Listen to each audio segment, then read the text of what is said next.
I don't write all the time. People keep telling me that I should write all the time. I don't. I often think about stories. So it's a progress which is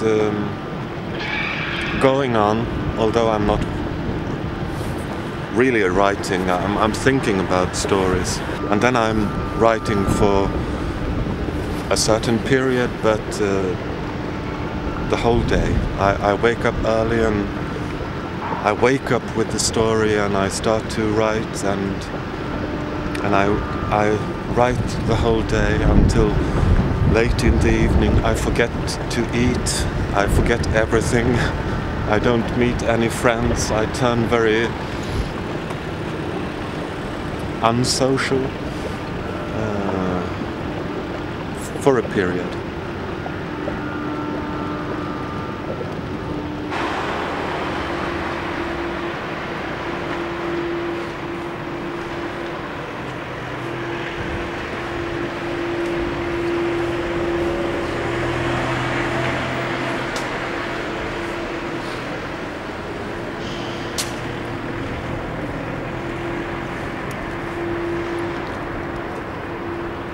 I've been writing stories since I was just a child.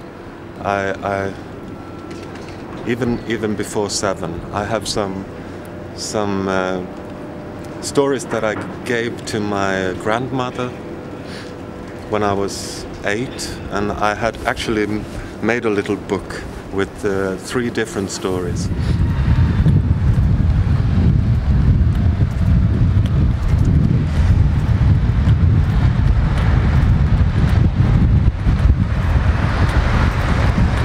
For me, writing has a lot to do with memories,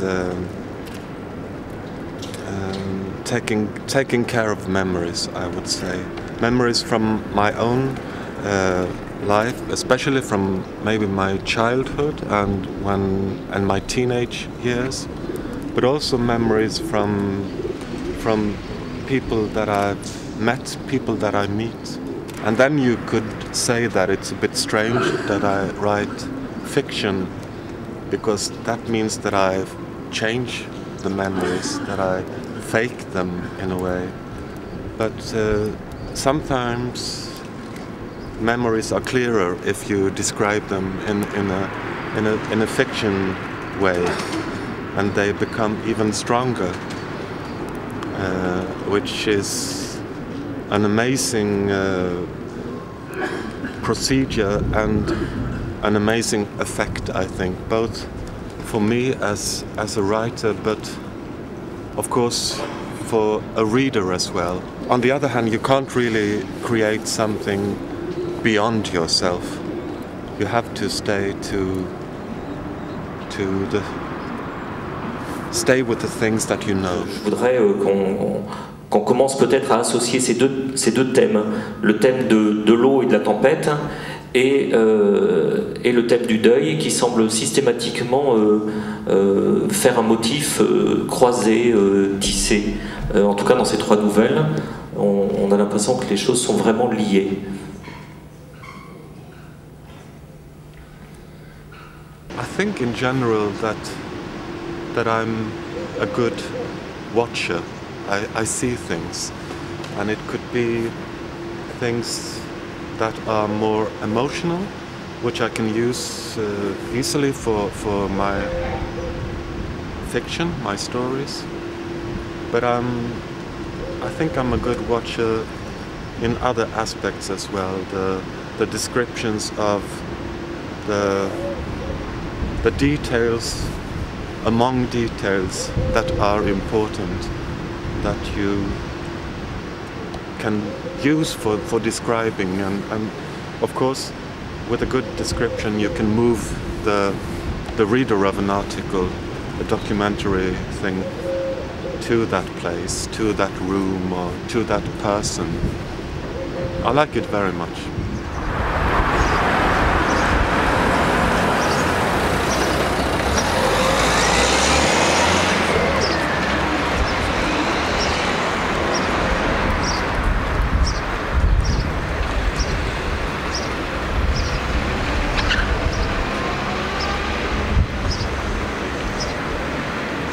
sometimes I have a story which comes to me quite immediate, and it's more or less finished at once in my head, and I just have to write it down.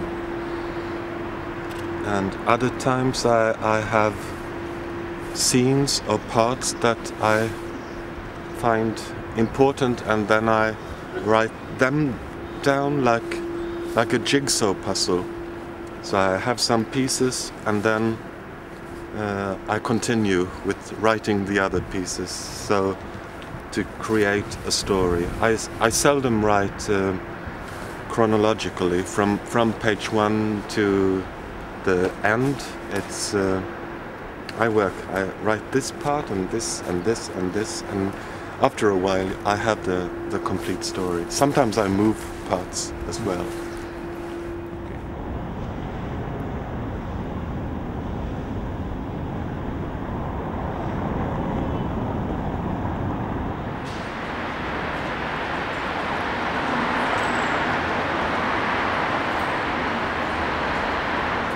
I always make notes as well, so these are just notes from yesterday, and this is a printout of the new novel, the one I'm working on now, and I always want to have a printout. I don't like to only read at the laptop.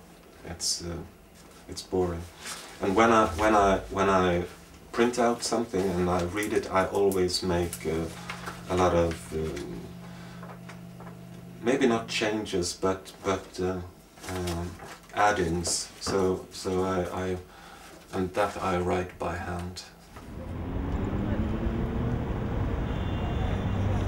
I think in a way we are all refugees in society. We always just meeting new people or moving to a new city or maybe even another country is a kind of starting over again, or finding a place in a group, or learning the codes and the social life, maybe even learning a new language, and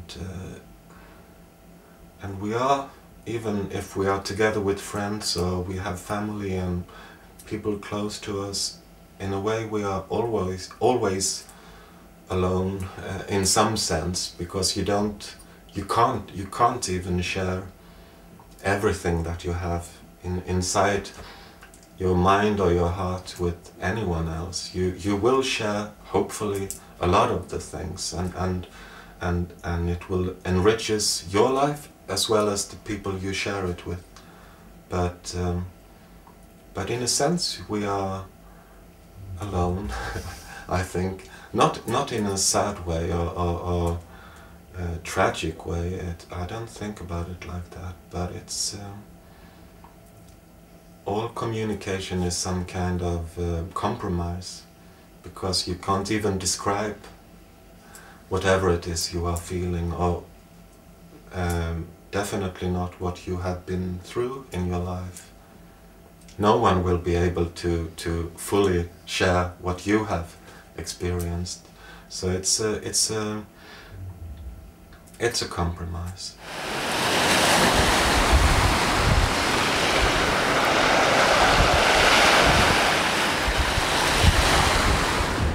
I very much like to be in a country where I don't speak the language.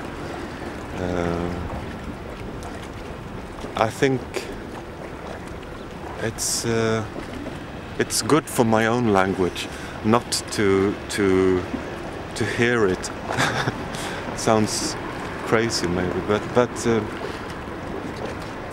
I think being in a country where I don't really speak the language makes my own language more clear, and maybe I think about sentences and descriptions and my language in a different way when I don't have the language around me. I don't know if it makes sense to anyone, but that's how I feel. I like it very much. I think my language is better. It gets better in that environment. More poetic as well. It's like I'm more naked to my own language. When I'm visiting another place, I look at the map in my hotel room or wherever it is I'm staying, just to give me some kind of image of what the city is like. But then I prefer to just walk out on my own without a map. I know most of the time where is north, where is south, depending on the weather. Maybe today it's a bit sunny in Paris, so now it's quite easy. I like that. I wish I was a chameleon in a way. I don't want to be the visitor or the tourist or the stranger. I want to just blend into the place where I'm staying. And that's impossible if you have a big map. And you always find the maps in the streets, at the bus stops, and so I can have a little look if I feel a bit lost, and then I just continue to walk on my own. Yeah. So we're here somewhere.